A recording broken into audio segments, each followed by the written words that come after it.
Hello दोस्तों, आप सभी का एक बार फिर से स्वागत है आपके अपने YouTube channel SD current affairs में। और आज मैं एक बार फिर से हाजिर हूँ आप सभी लोगों के लिए 17 दिसंबर 2021 के कुछ महत्वपूर्ण करेंट अफेयर्स के प्रश्नों के साथ। तो अगर आप मेरे चैनल पे नए हैं और आप मेरे वीडियोज़ को पसंद करते हैं, आपको वीडियो अच्छा लगता है तो उसको लाइक ज़रूर करें, चैनल को सब्सक्राइब करें और बेल आइकन को भी प्रेस कर दें और वीडियो को शेयर करना बिल्कुल भी ना भूलें। और वीडियो को शुरू से अंत तक ज़रूर देखिएगा।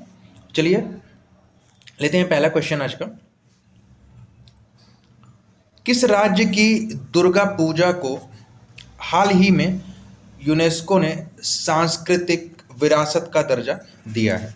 ठीक है, ये प्रश्न कुछ इस तरह से कि भारत की किस राज्य की दुर्गा पूजा को जो है यूनेस्को ने जो है सांस्कृतिक विरासत का दर्जा दिया है। आपके ऑप्शन है ए पश्चिम बंगाल, बी बिहार, सी है उत्तर प्रदेश और डी है इनमें से कोई नहीं।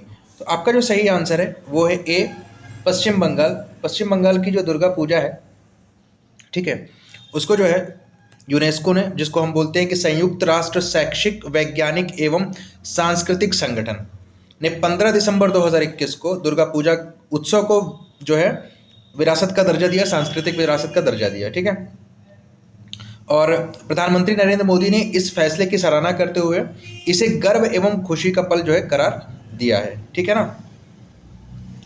और आपको पता ही होगा कि जो पश्चिम बंगाल है, पश्चिम बंगाल की जो राजधानी है वो है कोलकाता। पश्चिम बंगाल की जो मुख्यमंत्री हैं तृणमूल कांग्रेस से, वो हैं आपकी ममता बनर्जी। ठीक है, तो ये एक ऐतिहासिक क्रम है भारत के लिए, जिसमें यहाँ की जो दुर्गा पूजा है उसको यूनेस्को ने जो है सांस्कृतिक विरासत का दर्जा दिया है। ठीक है, अब देखिए इसमें यूनेस्को ने ट्विटर पर देवी दुर्गा की मूर्ति वाली एक तस्वीर के साथ ट्वीट किया।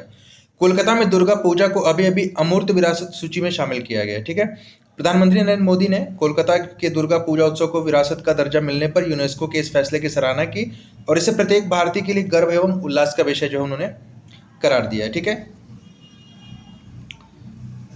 देखिए भारतीय त्योहारों, परंपराओं और संस्कृति से जुड़ी गतिविधियां जिन्हें अब यूनेस्को की अमूर्त सांस्कृतिक विरासत सूची में अंकित किया गया। देखिए पहला तो है कोलकाता का दुर्गा पूजा, दूसरा है कुटियाट्टम, केरल में सांस्कृतिक थिएटर है ये।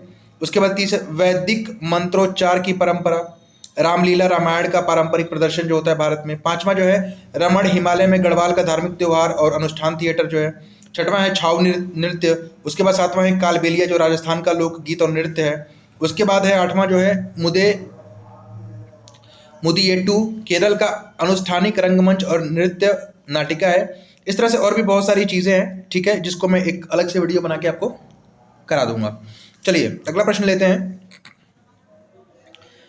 Data analytics company you government, YOUGOV, उसको यू गॉव बोलेंगे आप, के एक सर्वे के मुताबिक विश्व के 20 सबसे प्रशंसनीय व्यक्तियों में किसे प्रथम स्थान प्राप्त हुआ है? ठीक है, ये हमसे पूछा जा रहा है किसे प्रथम स्थान जो है प्राप्त हुआ है। आपका ऑप्शन है ए अमेरिकी राष्ट्रपति जो बाइडेन, रूस के राष्ट्रपति व्लादिमीर पुतिन, सी पाकिस्तानी प्रधानमंत्री इमरान खान या अमेरिका के पूर्व राष्ट्रपति बराक ओबामा। तो देखिए डेटा एनालिटिक्स कंपनी यूगॉव के एक सर्वे के मुताबिक विश्व के 20 सबसे प्रशंसनीय व्यक्तियों में अमेरिका के पूर्व राष्ट्रपति बराक ओबामा को प्रथम स्थान प्राप्त हुआ है। इस सूची में पीएम मोदी ने कई प्रभावशाली हस्तियों और राजनीतिक हस्तियों को पछाड़कर 8वां स्थान हासिल किया है। ठीक है, 20 में 8वां स्थान उनको मिला है। प्रधानमंत्री मोदी ने अमेरिकी राष्ट्रपति जो बाइडेन, रूस के व्लादिमीर पुतिन और पाकिस्तान के प्रधानमंत्री इमरान खान को पीछे छोड़ दिया है। इस चीज का ध्यान रखिएगा। अगला प्रश्न है, केंद्र सरकार ने 15 दिसंबर 2021 को production linked initiative PLI, production linked initiative scheme के लिए कितने करोड़ रुपए के निवेश को मंजूरी दे दी है? ये हमारा प्रश्न है। ठीक है, आपका ऑप्शन है ए 46,000 करोड़ रुपए, बी 36,000 करोड़ रुपए, सी 76,000 करोड़ रुपए या डी 60,000 करोड़ रुपए। तो आपका आंसर होगा केंद्र सरकार ने production linked initiative PLI scheme के लिए, जो आपका ऑप्शन नंबर सी है, 76,000 करोड़ रुपए के निवेश को मंजूरी दी है। इसके तहत अब देश में सेमीकंडक्टर और डिस्प्ले बोर्ड का निर्माण किया जाएगा। केंद्रीय मंत्री अश्विनी वैष्णव ने कहा कि सेमीकंडक्टर चिप्स का डिजाइन, फैब्रिकेशन और पैकेजिंग के लिए पूरा इकोसिस्टम देश में स्थापित होगा।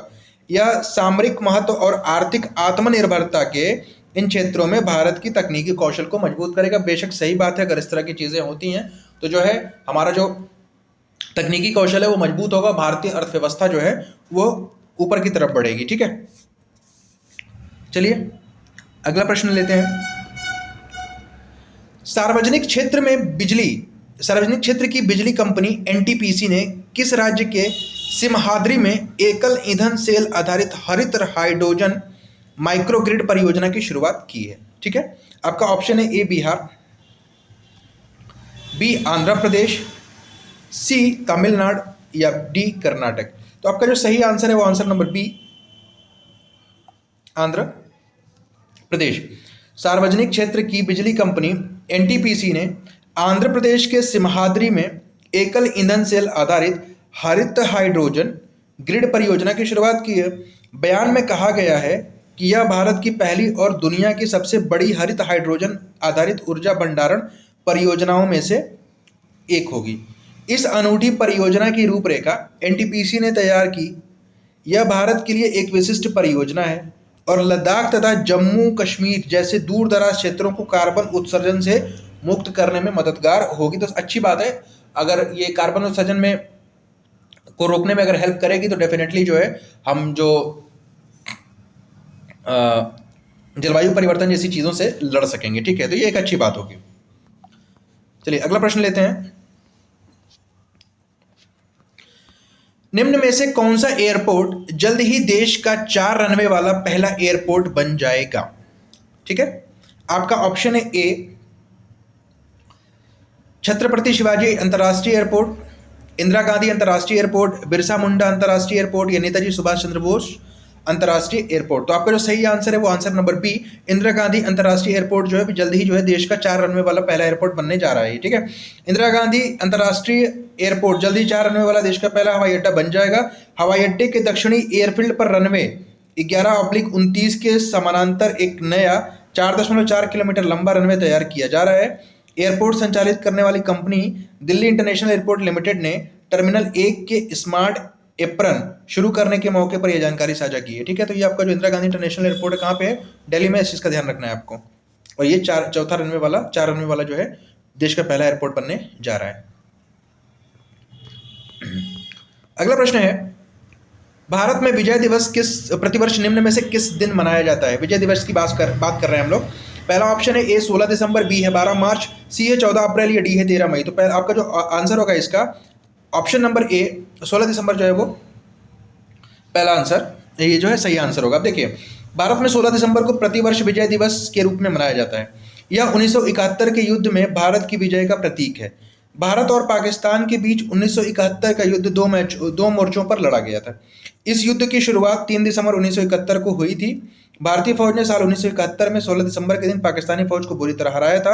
इस युद्ध के दौरान 93,000 पाकिस्तानी सेना के जवानों ने आत्मसमर्पण किया था। ठीक है, सरेंडर कर दिया था।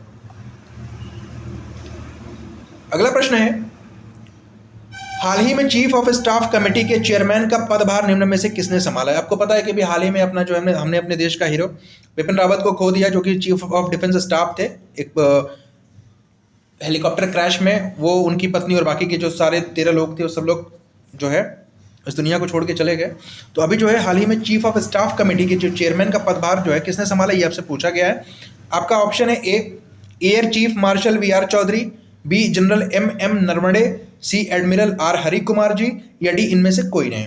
तो आपका जो सही आंसर है option number B, general Shri M Naravane ji ने जो है चीफ ऑफ स्टाफ कमेटी का जो चेयरमैन का पदभार जो है ग्रहण किया है। देखिए, थल सेना के प्रमुख जनरल एम नरवणे ने जो है हाल ही में चीफ ऑफ स्टाफ कमेटी के चेयरमैन पद का पदभार संभाला है। आपको ये बता दें कि सीडीएस जनरल बिपिन रावत के निधन के बाद से यह पद खाली हो गया है। सीडीएस पद के गठन से पहले आमतौर पर तीनों सेनाओं के प्रमुखों में से सबसे वरिष्ठ को चीफ ऑफ स्टाफ कमेटी के अध्यक्ष का पदभार सौंपा जाता था। ठीक है, अगला प्रश्न है, हाल ही में किस देश के दिग्गज फुटबॉलर सर्जियो एगुएरो ने सिर्फ 33 साल की उम्र में फुटबॉल को हमेशा के लिए अलविदा कह दिया है। ठीक है, आपका ऑप्शन है ए ब्राज़ील, बी मैक्सिको, सी कोलंबिया या डी अर्जेंटीना। तो आपका जो सही आंसर है वो आपका आंसर नंबर डी है, जो कि अर्जेंटीना है। ठीक है, अर्जेंटीना के दिग्गज फुटबॉलर सर्जियो एगुएरो ने सिर्फ 33 साल की उम्र में फुटबॉल को हमेशा के लिए अलविदा कह दिया। स्पेन के क्लब बार्सिलोना से खेलने वाले स्टार स्ट्राइकर एगुएरो ने हार्ट की बीमारी के कारण फुटबॉल से संन्यास लेने का फैसला किया है। ठीक है, इनको हार्ट से संबंधित परेशानी है। इसी साल इंग्लैंड के बड़े क्लब मैनचेस्टर सिटी के साथ एक दशक लंबा समय बिताने के बाद एगुएरो ने कुछ महीने पहले ही बार्सिलोना ज्वाइन किया था। सर्जियो एगुएरो के सीनियर प्रोफेशन करियर की शुरुआत साल 2003 में अर्जेंटीनी क्लब इंडेपेंडिएंट के साथ हुई थी। ठीक है, तो हार्ट की बीमारी के चलते जो है अब इन्होंने फुटबॉल को हमेशा के लिए अलविदा कह दिया। ठीक है, अगला प्रश्न है, ये बड़ा बढ़िया सा प्रश्न है, काफी चर्चा में भी है। केंद्रीय मंत्रिमंडल ने विवाह के लिए महिलाओं की उम्र 18 वर्ष से बढ़ाकर निम्न में से कितने वर्ष रखने का प्रस्ताव को मंजूरी दी है। मतलब पहले जो महिलाएं थी उनकी शादी की जो उम्र थी वो 18 वर्ष हुआ करती थी, बट अभी जो है इसको बढ़ाकर जो है कितने वर्ष करने की मंजूरी जो है कैबिनेट ने, केंद्रीय मंत्रिमंडल ने दे दी है। ये हम बात महिलाओं की कर रहे हैं, पुरुषों की उम्र तो 21 साल होती थी। ठीक है, लीगल तौर पे। तो चलिए, आपका ऑप्शन है ए 24 वर्ष, बी 25 वर्ष, सी 21 वर्ष या डी 28 वर्ष। तो आपका जो सही आंसर होगा आपका ऑप्शन नंबर सी 21 वर्ष। केंद्रीय मंत्रिमंडल ने जो है विवाह के लिए महिलाओं की उम्र 18 वर्ष से बढ़ाकर जो है 21 वर्ष रखने के प्रस्ताव को जो है उन्होंने मंजूरी दे दी है। ठीक है ना, इस कदम से महिलाओं की विवाह की कानूनी उम्र पुरुषों के समान यानी 21 साल हो जाएगी। अच्छी बात है। वर्तमान में हिंदू, सिखों, जैन और बौद्ध के लिए हिंदू विवाह अधिनियम के तहत महिलाओं की न्यूनतम आयु 18 वर्ष और पुरुषों के लिए जो है 21 वर्ष निर्धारित थी। ठीक है ना, लेकिन जो है अब क्या होगा, अब जो इसमें बदलाव देखने को आपको मिलेगा। चलिए, तो ये थे आज 17 दिसंबर 2021 के करंट अफेयर से संबंधित कुछ महत्वपूर्ण प्रश्न। अगर आपको किसी भी प्रश्न में किसी प्रकार का कोई डाउट है तो कृपया मुझे कमेंट जरूर करें। अगर आप इस वीडियो को पहली बार देख रहे हो तो वीडियो को पूरा जरूर देखें। अगर वीडियो पसंद आता है तो मेरे चैनल को सब्सक्राइब करें, वीडियोस को भी लाइक करें, बेल आइकन को भी प्रेस कर दें ताकि आगे आने वाली वीडियोस की नोटिफिकेशंस आपको समय से मिल सकें।